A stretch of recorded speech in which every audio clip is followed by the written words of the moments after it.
미국에 대한 채권을 안전자산을 선호하면서 목요일날 금리가 하락한 건 아닐까? 라는 생각을 하고 있었던 상태에서 금요일날 경제지표가 아주 개판이 나왔습니다. 개판이 나왔다는 이유는 저는 세 가지 측면인데, 많이 보도되듯이 인플레이션 관련된 데이터가 안 좋았어요. 그 부분이 하나였고, 두 번째는 경제 성장에 관련된 데이터가 안 좋았어요. 그렇기 때문에 성장과 물가가 둘 다 안 좋게 되면 그 부분은 매우 부정적이죠. 그 부분이 미국의 주가에 마이너스 값을 줬다라고 많은 사람들이 이렇게 설명을 하는데, 저는 거기 하나를 더 붙이고 싶은 부분은 뭐냐면,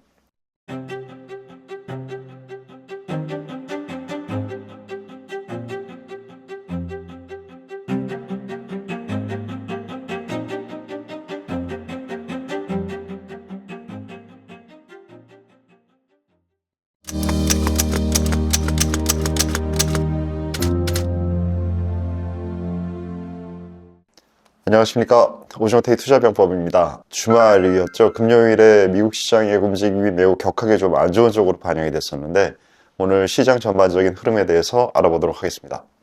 충성! 이렇게 1번 교육생 질문하십시오. 교육생 질문 드리겠습니다. 네. 최근 21일 기준 미국 뉴욕 증시가 3대 지수가 일제히 하락했는데요. 그 하락한 가장 큰 원인이 뭐라고 생각하시나요?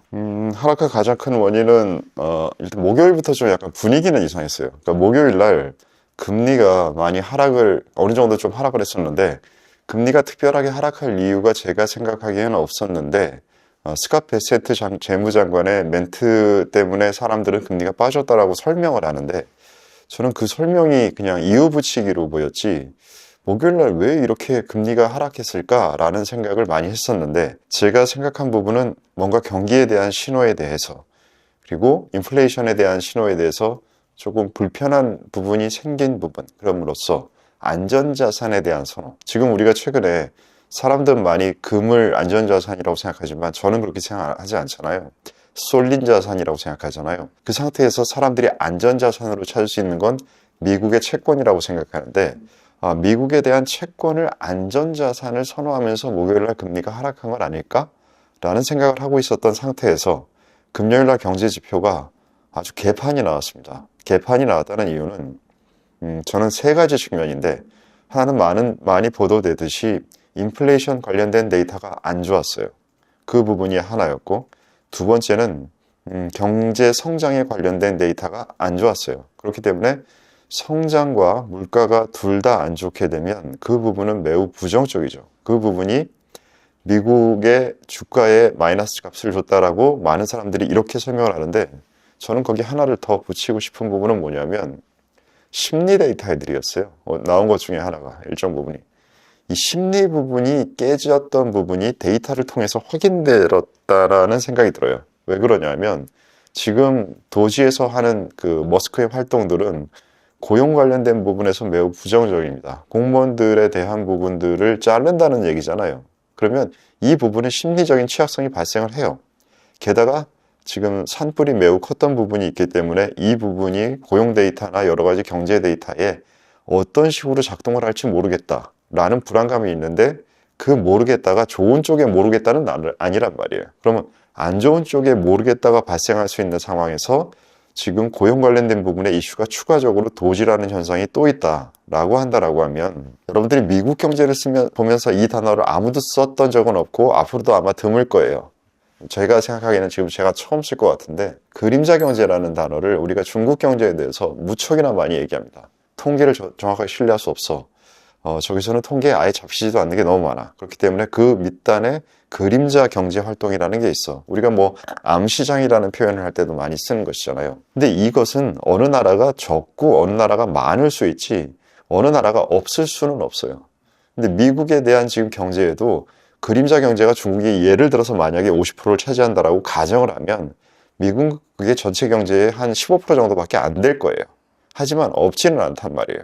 그럼 이런 그림자 경제라는 이런 부분들은 심리가 악화되는 부분에 영향을 크게 받는 부분들이 데이터에 잘 안 잡히고, 이런 현상들이 발생하면서 센티멘트의 악화처럼 시장에 영향을 줘요. 근데 지금 발생하고 있는 이 상황들, 현재 상황에서 모든 사람들이 최근 경제 데이터 조사에서 경제 침체 확률이 가장 낮다라고 전문가들이 예측하고 있는 현재의 상황에서 이러한 안 좋은 흐름들이 나타나면서 센티멘트를 건드리게 되면 제가 생각하기에는 미국에 보이지 않는 그림자 경제 부분의 악화가 센티멘트로 악화되는 흐름의 가능성이 있을 수가 있어서 스태그플레이션이라는 단어가 나왔다라는 부분, 그리고 지금 설명한 이러한 로직의 추가적인 설명 안 되는 부분에 꺼림직함이 있다라는 부분이 두 개가 동시 작용하지 않았나 싶습니다. 그러면 최근에 말씀하신 것 중에 논리가 잘 안 보이는 상황에서 네. 객관적인 지표를 통해 논리가 만들어졌다는 점이다. 네, 그 논리의 이름은 주식시장이 가장 싫어하는 스태그플레이션이다. 네. 라고 하셨는데 스태그플레이션 관련해서 어떤 지표가 만들어졌을까요? 스태그플레이션 관련돼서는 어제 미시간에서 기대 인플레이션 지수가 나왔습니다. 1년짜리와 5년짜리를 주로 사람들이 1년, 3년, 5년 이런 식으로 이제 기간에 대해서 조사를 해서 발표를 하는데 1년짜리는 지난 예상치와 비슷했어요. 근데 5년짜리가 많이 예상보다 올랐습니다. 근데 이게 웃기는 게 여러분들 지금 5년을 예측할 수가 있나요? 세상을? 1년은 예측할 수가 있나요? 그렇기 때문에 저는 5년짜리 데이터는 사실 거의 안 보는 데이터예요. 저 같은 사람한테는. 아마 많은 사람들도 그럴 겁니다. 그리고 1년 데이터는 말씀드렸듯이 변동하지 않았단 말이에요. 예상치 대비. 그러면 사람들은 별거 없었네 라고 생각할 수도 있잖아요. 근데 5년짜리가 예상보다 더 높다라는 부분에 강하게 반응했다라는 얘기는 사람들이 그만큼 심리적으로 불안하다는 얘기죠. 그 인플레이션이 많이 올라갈까 봐 라는 부분이 부정적이었다라는 얘기고, 스태그플레이션 관련돼서는 인플레이션뿐만이 아니라 성장률이 떨어지는 부분도 있어야 됩니다. S&P 글로벌 서비스 PMI가 어제 발표됐는데 이 부분은 예상보다 낮게 나왔습니다. 그러면 이 부분은 미국 경제의 70%가 서비스업을 차지하고 있기 때문에 이게 떨어진다는 부분은 성장에서 안 좋다는 얘기죠. 이 두 개가 같이 동시에 나와버리니까 뭐가 뭔지 애매한데 꺼림직한데 했던 사람들한테 너무 여러 부분에서 증거를 동시에 줘버린 거예요. 안 좋은 방향으로. 이 부분이 시장에 좀 많이 놀라게 했던 요인으로 보입니다. 최근에 S&P의 한 달 움직임을 보면 사실 되게 지저분합니다. 금요일날 이렇게 급락을 했었고, 금리 그래프는 이런 식의 움직임을 녹색으로 보인 게 금리입니다. 10년 금리 S&P. 그래서 이 움직임이 작년 말에 말씀드릴 때 이제는 매크로가 비중을 높게 봐야 된다라는 말씀드렸고 10년 금리의 움직임하고 이제 연동이 전보다 훨씬 더 상관관계가 높아질 것이라는 말씀을 드렸는데 지금 올해 들어와서 시장이 그런 상황이에요. 그래서 그런 상황이 발생하고 있는 상황에서 성장률이라는 것과 인플레이션이라는 두 개가 지금 10년 금리라는 측면에서 생각을 해보면 금리라는 측면은 성장이 올라가면 금리는 올라갑니다. 그리고 인플레도 플러스 나면 금리도 올라가겠죠. 하지만 이 두 개가 둘 다 올라간다 하더라도 성장이 강하게 올라가면서 금리가 올라갈 때는 주식이 이렇게 나쁘지 않잖아요. 반대로 성장이 지금 어제 그 서비스업 경제 지표에서 이게 마이너스 쪽으로 나왔다는 얘기고 기대 인플레이션에서 이것도 마이너스 쪽으로 둘 다 나왔단 말이에요. 두 개가 둘 다 마이너스 나니까 이 두 개가 주식시장에 주는 영향은 두 가지가 동시에 마이너스 주는 현상이 이렇게 생겨버린 거죠. 스태그플레이션이라는 것은 성장률은 떨어지는데 인플레는 올라간다. 인플레는 올라가는 이 부분은 지금 이 두 가지의 조합이 이렇게 생겨버린 겁니다. 이 두 가지가 둘 다 주식시장에는 부정적인 얘기가 돼버리죠. 그렇기 때문에 이 둘 중에 하나만 부정적일 때보다 두 가지의 가장 중요한 핵심 변수가 둘 다 마이너스가 나는 게 스태그플레이션이기 때문에 이 스태그플레이션을 주식시장은 싫어하는 거죠. 이 두 가지 논리가 없었다가 지금 생겼다라는 게 시장의 논리적인 약점을 만들어주는 상황이 된 거죠. 그러면 지금 전반적으로 얘기를 들었을 때 네. 제가 미국 경제가 굉장히 안 좋다라고 지금 느껴지는데 말씀하신 것처럼 어떤 그런 산불, 어떤 트럼프의 관세 정책, 그리고 일론 머스크가 펼치고 있는 고용 관련된 일들 이런 것들이 다 연관이 돼서 지금 경제 자체가 안 좋은 쪽으로 가고 있는 걸까요? 갑자기 내 얘기 듣고 후다닥 지금 안 좋다고 생각하고 주식 팔고 싶죠? 네. 오래 했던 사람들과 짧게 했던 사람들의 경험 차이라는 게 이런 거예요. 이런 부분이 나타났다고 했지 내가 이제 후두둑 다 팔라고 했어요.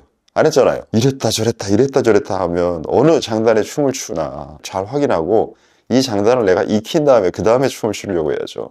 이 부분이 다 끝은 아니죠.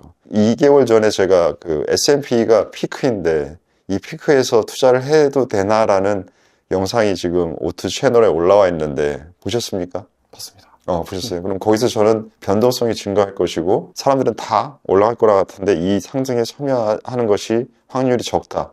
옆으로 갈 확률이 높다. 변동 구간이다라는 설명 드렸던 영상이 지금 2개월 전에 올라가 있잖아요. 네. 지금 실제 시장이 그렇게 움직이고 있잖아요. 그럼 그 부분에 있어서 사람들이 의견을 많이 바꿨을까요? 아니면은 강세에 대한 의견은 아직 유지하고 있는데 전보다 그 의견의 강도가 약해졌을까요? 둘 중에 어느 쪽일까요, 사람들은?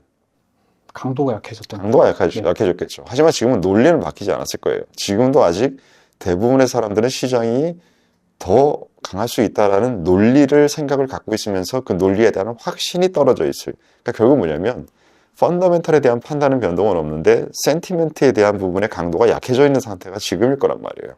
이 상황은 저는 옆으로 간다는 얘기를 했고 시장은 아직 이렇게 갈 수 있어요 라고 얘기를 했는데 자, 이 상황에서 이렇게 가는 상황이 나타나고 있잖아요. 그럼 현실은 확률이 높다라고 제가 생각하는 방향대로 가고 있는 건데 이 상태에서 저는 이 밑단으로 이건 생각하고 있지 않았다고요. 남들이 이렇게 생각할 때 이렇게 하고 있었는데 지금 상황에서 설명드린 스태그플레이션 로직은 이 로직이 아니라 이 로직이 생겨버리는 거예요. 그렇기 때문에 이렇게 보고 있는 사람들은 이 로직에 대해서 동의한다고 하면 이렇게 하든지 여기서 이렇게 하든지 전보다는 의견을 약화시키는 과정이 필요하겠죠. 그게 이제 금요일날 시장에서 반영된 걸로 보이고 하지만 그 부분이 정말로 모든 사람들의 많은 사람들이 동의했다라고 하면 이러한 큰 의견 변동에서는 거래가 증가해요. 왜냐하면 여태까지 대부분의 사람들이 다 긍정론을 갖고 있다가 일정 부분 줄여야 된다라고 하면 매도가 늘어날 거잖아요.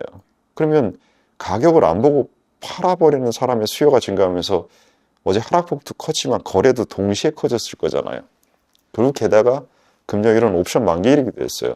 그러면 옵션 관련된 만기 물량의 매매들도 많았을 텐데 거래 증가가 없어요.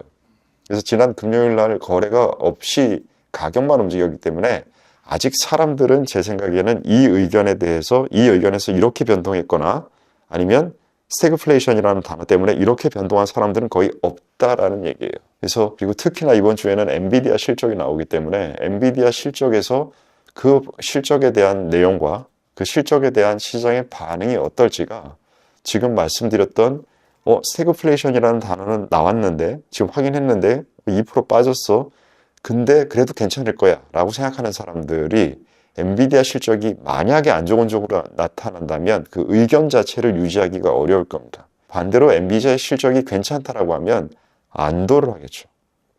그럼 안도를 한다라면 상황이 플러스 값으로 작동을 하겠지만 그 플러스 값을 작동한다라는 것과 박스권을 다시 뚫고 올라가서 정고점을 다시 경신한다라는 것은 다르죠. 힘의 강도가 다르죠. 그러면 이렇게 돼서 예를 들어서 엔비디아 실적이 좋게 나와서 다시 어느 정도 회복을 한다라고 해도 그래도 그 상태에서 고점을 다시 경신할 수 있는 논리와 상황이 있느냐 아니냐는 계속 시장이 고민해야 될 숙제로 남겠죠. 지금 나스닥 급락 불안감이 계속 지속되고 있는데 혹시 네. 그러면 이와 관련해서 앞으로 어떻게 전망을 보고 계실까요? 나스닥 불안감이 올라가고 있나요? 우리 일본 교육생이 주식을 아마 안 갖고 있었을 텐데 지금 미국 주식을 갖고 계시지 않나요? 네, 맞습니다. 그럼 정말 불안한 상태 맞아요? 아직 불안하지 않은지 헷갈리거나 모르거나 아니면 기존 시장 그대로 있는 상태 아닌가요? 조금 헷갈립니다. 그러니까요. 네. 이 지금까지 누적된 사람들은 관성이라는 게 굉장히 강하기 때문에 생각에도 관성이 작용해서 계속 강했어. 그럼 난 여기서 또 벌 수 있어. 라는 생각에 취해 있어요. 사람들의 많은 생각은. 그게 작년 12월, 작년 겨울에 미국 주식을 보는 많은 사람들의 생각이었어요. 지금은 그게 좀 약해졌어요. 지금은 뭐가 그 위치를 차지하고 있냐? 제가 보기엔 금이에요. 금이 지금 그 위치를 차지하고 있어서 미국 주식과 금이 위치를 바꿔놨어요. 지금은 그 상황이라서 지금 충분히 아직 사람들이 그런 생각을 갖고 있지 않습니다. 워렌 버핏 회장님이 현금을 이렇게 늘렸다라고 기사가 나오지만 10분기째 늘리고 있는데 3분기 전에 작년 가을에 작년 여름에 긴장했어요. 그거 가지고? 안 했죠. 아이고 할아버지 헛짓거리 하고 계시네 이랬잖아요. 그러면서 지금은 이제 갑자기 후들후들 하니까 이거 뭐지 이러고 있는 거잖아요. 그렇기 때문에 아직은 사람들이 뭐지 하고 있는 상태이지 아직 생각과 행동을 매도적으로 많이 바꾼 상태가 아니라서 말씀드렸던 그 거래량이 많이 늘지 않았어요. 그 상태이기 때문에 지금은 조금 더 많은 뭔가가 확인이 된다라고 하면 포지션이 풀려야 될 부분의 가능성도 있어서 그래서 조심성을 일반적인 사람들보다 제가 항상 말씀드리잖아요. 정확하게 맞출 수 없다고. 그렇기 때문에 평균적인 의견보다 좋게 봐야 되느냐, 평균적인 의견보다 조심스러워야 하느냐, 이 기준으로 항상 생각을 해야 되는데, 지금은 작년 연말부터 지금까지 변동 없이 평균적인 의견보다 조심스러워야 한다. 현금을 가져가야 된다. 그 상황이 바뀐 건 하나도 없다. 그리고 금요일 날의 논리가 조금 더 확인이 된다라고 하면, 특히 엔비디아 실적에 대한 반응이 어떻게 나오느냐에 따라서 그 부분이 더 강화될 수 있거나 아니면 아직은 이 상태를 끌고 갈 수 있거나, 그 결정은 엔비디아 실적이 매우 중요하다고 말씀드리는 거죠. 이렇게 급락 전후 어떤 거래량과 변동성 사이에 떨어질 것 같다, 올라갈 것 같다. 이런 신호는 저희가 읽을 수가 있을까요? 금융을 전문으로 직업으로 하고 있는 사람들의 의사결정에는 매우 중요해요. 하지만 우리가 지금 하고 있는 이 오투병법 채널의 우리 구독자 전우님들은 개인 투자잖아요. 개인 투자자가 전문 투자자의 방식에서 자기의 방식을 개선시킬 수 있는 게 있고, 저건 전문 투자자들이 하는 거지 개인 투자자가 할 수 없는 게 있어요. 근데 이놈의 유튜브에서 많이들 너무 떠들다 보니까 마치 전문 투자자가 하는 걸 개인 투자자가 똑같이 하려는 이상한 행동들을 해요. 그러다 보면 독밖에 안 돼요. 그러니까 지금 말씀드린 대로 작년 12월부터 계속 전반적인 상황이 난해하고 어려워진 게 커졌다라고 하면, 제가 현금 비중을 가져가라고 말씀드리지 이걸 다 트레이딩으로 따라갈 수 있다라고 여러분들이 할 수 있다고 생각하지 않는 거죠. 물론 우리 전후에서는 지금 강의하면서 그 매매들을 다 해보고 있지만, 그건 30년 했던 사람이 하니까 하고 있는 거지, 그걸 개인 투자자가 자기 포트폴리오에 그런 식으로 매일 반영할 수가 없다고요. 그러면 말씀드린 대로 평균적인 의견보다 내가 조심해야 된다라고 하면, 평균적인 사람들의 현금 보유량보다 내가 현금을 좀 버퍼를 더 많이 가져간다. 이런 행동이 필요한 것이고, 그 필요성은 연말이나 지금이나 여전히 필요하다고 저는 생각하는 거죠. 좀 그러면- 어떻게 도움이 되셨나요? 네, 많이 이해되고 있습니다. 네. 그러면 개인 투자자로서 뭔가 지금 이런 현상들을 봤을 때, 와, 나스닥 실패하는 거 아니야? 약간 이렇게 생각하실 수도 있을 것 같은데, 네. 앞서 말씀드린 것처럼 네. 이거를 기회비용으로 활용하기 위해서 갖춰야 될 전략적인 사고가 있다면 무엇일까요? 전략적인 사고, 매우 중요한 말씀을 하셨는데, 전략적인 사고라는 것을 하기 위해서는 자기가 파악된 것과 파악 안 된 것을 구별하고, 파악된 것에서는 제대로 그거에 맞게 행동하고, 파악되지 않은 것을 파악된 것으로 착각하지 않고, 이러한 정리정돈이 잘 돼야 됩니다. 정리정돈이 잘 된 상태에서 자기가 파악 가능한 것을 늘려나가는 게 중요한데, 지금은 설명드린 대로 저 같은 사람한테도 파악하지 못하겠는 어려움이 증가하던 상태에서, 그 증가하던 상태에서 무언가 파악이 됐는데, 그 파악된 내용들이 네거티브적인 요소들이에요. 이 상태이기 때문에 제가 한 달 전보다 지금에, 혹은 2주 전보다 지금에 현금 비중이 늘었겠습니까? 줄었겠습니까? 제가 일주일 전보다 늘었겠어요? 안 줄었겠어요? 줄었겠어요? 늘었을 것 같습니다. 그렇죠. 그러니까 현금이 늘었다는 거죠. 이 부분에 제가 2달 전부터 조심하던 사람이었잖아요. 그럼 한 달 전에는 평균적인 투자자보다 오투가 현금 비중이 높았겠습니까? 적었겠습니까? 높았을 것 같아요. 높았겠죠. 높았던 상태에서 국내 비중을 늘리면서 현금을 국내에다 썼다가, 지금은 다시 미국에서 조심스러운 상황이 나타났기 때문에 현금을 더 늘렸는데, 어느 시장에서 더 많이 늘렸을까요? 국내, 미국 다 늘렸죠.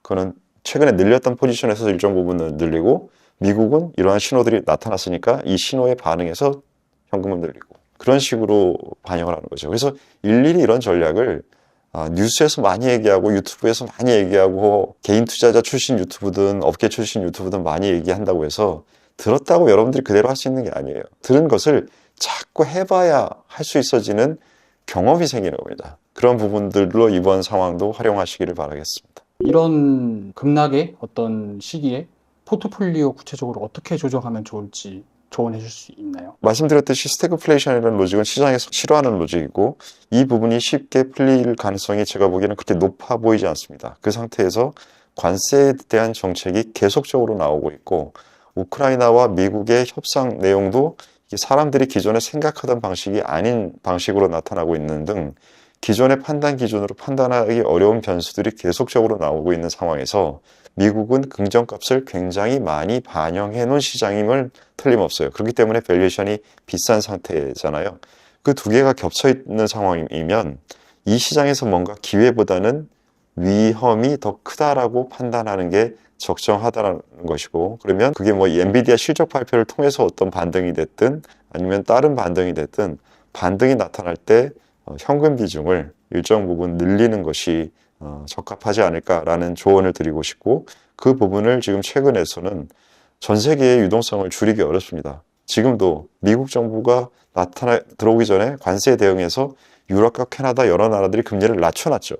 이 부분은 글로벌 유동성 전체에는 줄어드는 힘이 생기면 딴 데서 늘려버리는 그러한 행동들이 나타나는 거잖아요.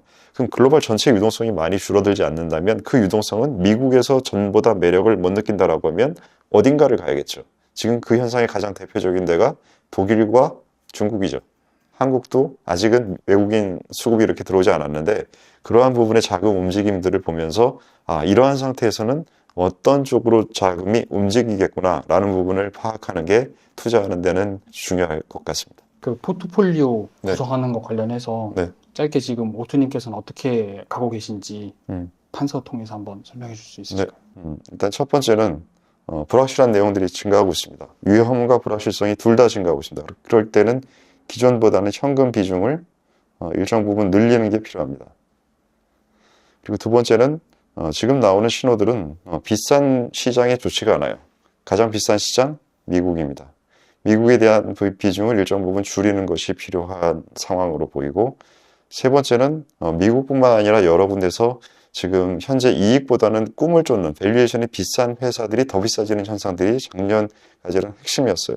지금은 밸류에이션 레벨을 밸류에이션이 낮은 종목들에 대한 부분을 밸류에이션 낮은 종목들의 비중을 많이 가져가는, 전보다 이러한 부분들의 포트폴리오의 색깔을 조정하는 것이 필요할 것이고, 네 번째는 과거보다 중국 시장과 한국 시장에 대해서 조금 더 관심을 늘리는 그러한 부분들이 포트폴리오의 전반적인 부분의 고려사항이라고 생각됩니다.